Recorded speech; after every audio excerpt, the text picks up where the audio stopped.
anak-anak yang berkebutuhan khusus itu bukan karena Allah yang salah, tapi karena Allah sayang, sehingga anak-anak itu menjadi tiket ke surga bagi orang tuanya.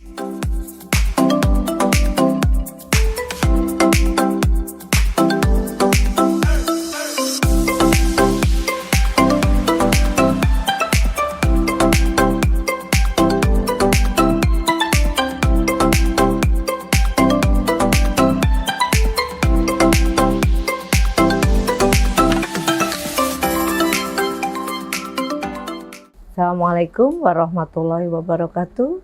Saya Dr. Anda Andriana Dwi Astuti, MPDI MSI dari SMP Negeri 43 Surabaya.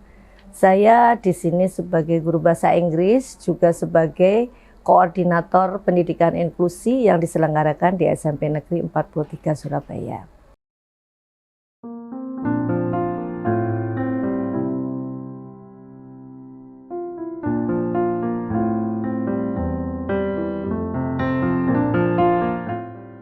Background pendidikan di masa kecil saya, orang tua saya itu begitu moderat sekali.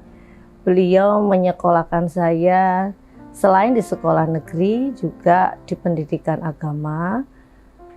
Waktu SD saya sempat di sekolah negeri, tapi kemudian ayah saya memindahkan saya di sekolah Muhammadiyah, sehingga saya lulusan SD Muhammadiyah 1 di Bandung. Waktu SMP saya disekolahkan di sekolah yang nasionalis sekali, yaitu di SMP Taman Dewasa Surabaya, yang sekarang gedungnya jadi Museum Pendidikan. SMA saya sekolah umum di SMA IPINS. Kuliah kembali saya di Muhammadiyah, mengambil jurusan FKIP, Pendidikan Bahasa Inggris. S2 saya kembali di Muhammadiyah, mengambil Magister Pendidikan Islam.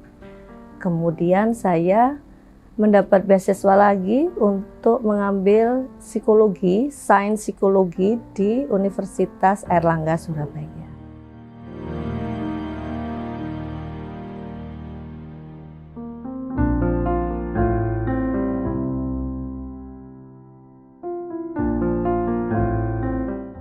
Karir yang saya lalui sekarang ini bukan sebuah karir yang mudah bagi saya, karena begitu banyak cerita di baliknya. Dulu masih idealis banget waktu SMA. Saya pengennya sih jadi insinyur pertanian, tapi karena keadaan tidak lulus SBMPT waktu itu, kemudian ayah saya menyarankan untuk kuliah di Muhammadiyah, mengambil jurusan bahasa Inggris FKIP, bahasa Inggris. Kenapa? Karena menurut beliau menjadi guru itu kalau bagi wanita adalah pekerjaan yang mulia. Karena pendidikan utama ada di ibu. Itu yang menjadi pilihan, yang menjadi dasar kenapa saya mengambil keguruan, ilmu keguruan waktu itu.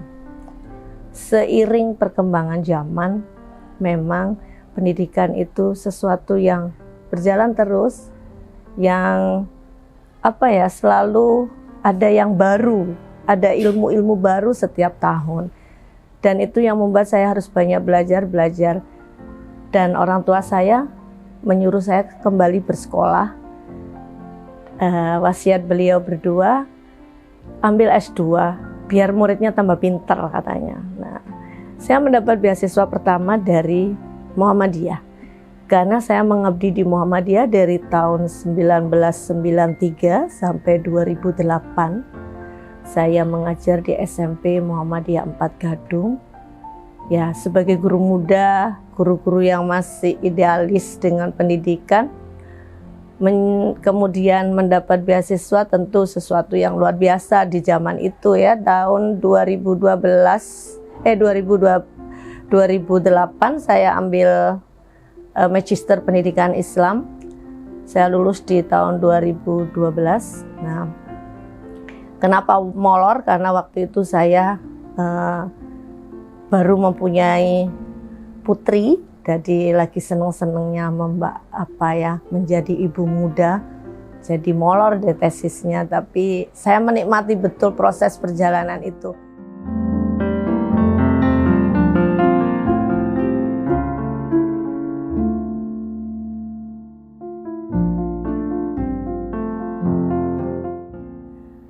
Waktu saya ditanya kenapa memilih, apa motivasi untuk melanjutkan pendidikan, karena saya satu, wasiat orang tua saya supaya saya menjadi guru yang lebih pinter, yang lebih pandai bisa mengikuti zamannya, dan juga untuk keluarga saya. Nah itu.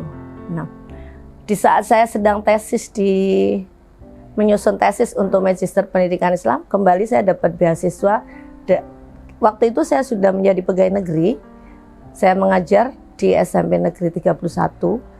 Nah, saya mendapat beasiswa lagi di Universitas Airlangga, jurusan Sains Psikologi. Ya, menikmati sekali karena ada ilmu baru. Saya sebetulnya tidak karena saya guru bahasa Inggris, saya jadi membaca jurnal-jurnal itu kan kebanyakan bahasa Inggris. Itu yang membantu saya, karena bagi saya pendidikan psikologi itu sesuatu yang baru sekali, yang saya perlu lebih banyak berjuang, lebih banyak belajar, lebih banyak untuk berdiskusi. Nah, alhamdulillah bahasa Inggris saya membantu saya untuk memahami itu. Setelah saya lulus di 2016, saya ini diserai untuk menjadi koordinator pendidikan inklusi di sekolah 2013 saat itu.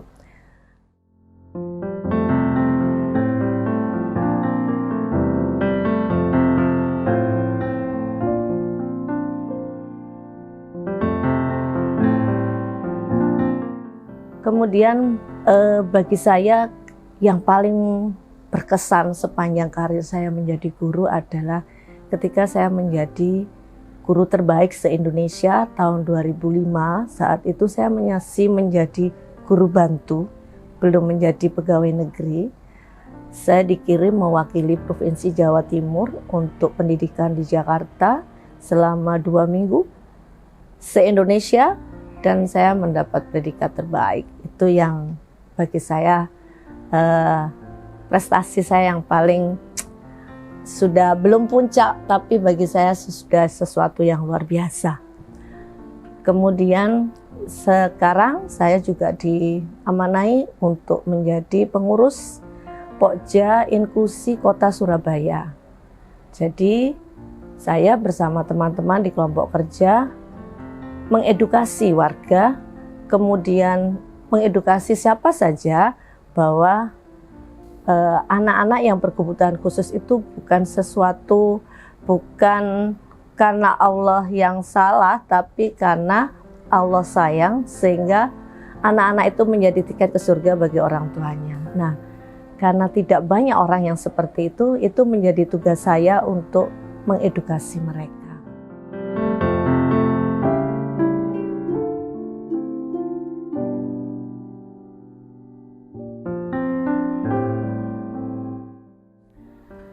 Tantangan sekarang ini menjadi seorang guru bagi saya luar biasa. Saya harus selalu banyak update ilmu, terus belajar, apalagi dengan kemajuan teknologi. Anak-anak itu mudah mengakses informasi dari mana saja. Internet bisa 24 jam. Nah, apalagi dengan sekarang ada kecerdasan buatan, artificial intelligence itu yang bagi anak-anak yang di rumah orang tuanya kurang pendampingan bisa menjadi sesuatu yang salah. Nah itu, jadi ini menuntut saya untuk, saya juga belajar tentang apa sih yang baru di dunia internet itu. Saya juga harus belajar lagi apa sih yang anak-anak mau di saat ini. Nah itu suatu tantangan bagi saya, dan itu saya menikmati sekali prosesnya. Termasuk tantangan ketika saya harus mengedukasi kepada masyarakat tentang pendidikan inklusi, tentang anak-anak berkebutuhan khusus, yang banyak masyarakat awam menganggap itu sebagai suatu aib, padahal itu adalah bentuk sayangnya Allah kepada kita. Anak-anak berkebutuhan khusus itu adalah tiket ke surga kita loh, tapi yaitu tadi tugas saya untuk mengedukasi. Nah, selain itu tantangan terberat adalah kepedulian orang tua. Ketika Corona 2 tahun berjalan, sekolah mengadakan sekolah online, sekolah daring, itu betul-betul suatu tantangan bagi guru, di mana orang tua juga sudah sibuk. Besok apa ya, di mana ekonomi juga ekonomi juga terpuruk, terus keadaan yang seperti itu harus ada PPKM yang betul-betul membuat kita itu berubah. 2 tahun itu betul-betul berubah, harus belajar banyak hal. Nah, sehingga ketika anak-anak daring, ketika anak-anak belajar di rumah, orang tua juga tidak sempat untuk menemani, apalagi orang tua yang gaptek, orang tua di mana keadaan ekonomi yang utama. Karena ekonomi, sudah mikir ekonomi, harus mikir sekolah anaknya, yang itu yang membuat mereka banyak yang membuat mereka putus asa, kemudian depresi, dan apalagi belum yang banyak sekali tiba-tiba anak-anak itu menjadi yatim piatu karena orang tuanya terkena COVID dan meninggalkan mereka. Nah, seperti itu tantangan yang luar biasa bagi kami.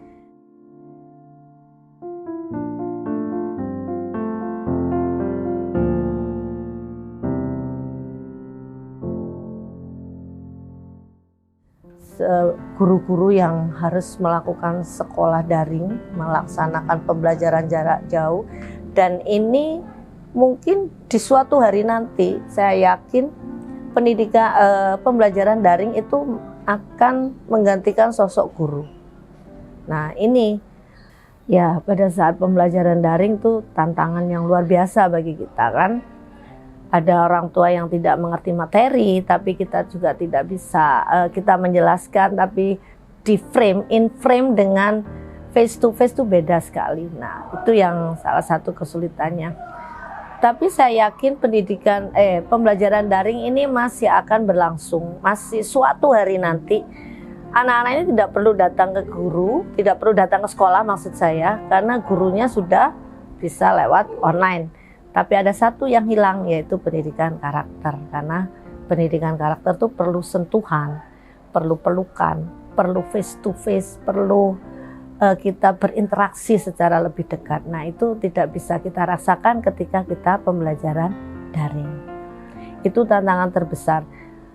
Tapi saya tetap yakin bahwa guru sebagai sebuah profesi itu tetap akan ada, tetap akan dibutuhkan, meskipun nanti kita bersaing dengan pembelajaran daring, pembelajaran yang dengan menggunakan IT, dengan menggunakan artificial, dengan AI, tapi guru tetap tidak bisa dihilangkan, karena belajar bisa dengan dimanapun, kapanpun, kita bisa ambil sumber belajarnya, tapi pendidikan karakter perlu guru, sehingga profesi guru itu tetap akan ada kapanpun. Nah, kalaupun tidak berguna tidak di satu lembaga sekolah, kita bisa menjadi guru di rumah untuk anak-anak kita, untuk keluarga kita. Itu yang paling penting.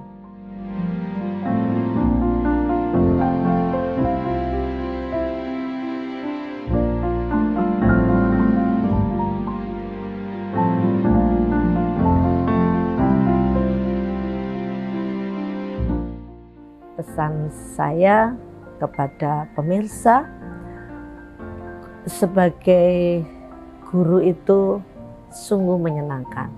Awesome job is a teacher. Jadi guru itu pekerjaan yang luar biasa.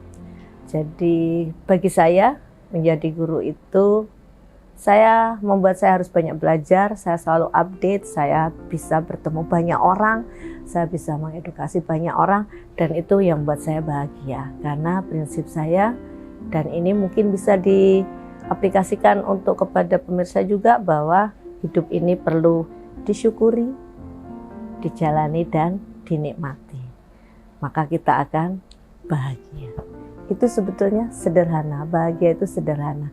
Dengan kita mensyukuri, kita menjalani, dan kita menikmati semua prosesnya, kita kita akan bahagia. Mungkin begitu yang bisa saya sampaikan. Terima kasih. Wassalamualaikum warahmatullahi wabarakatuh.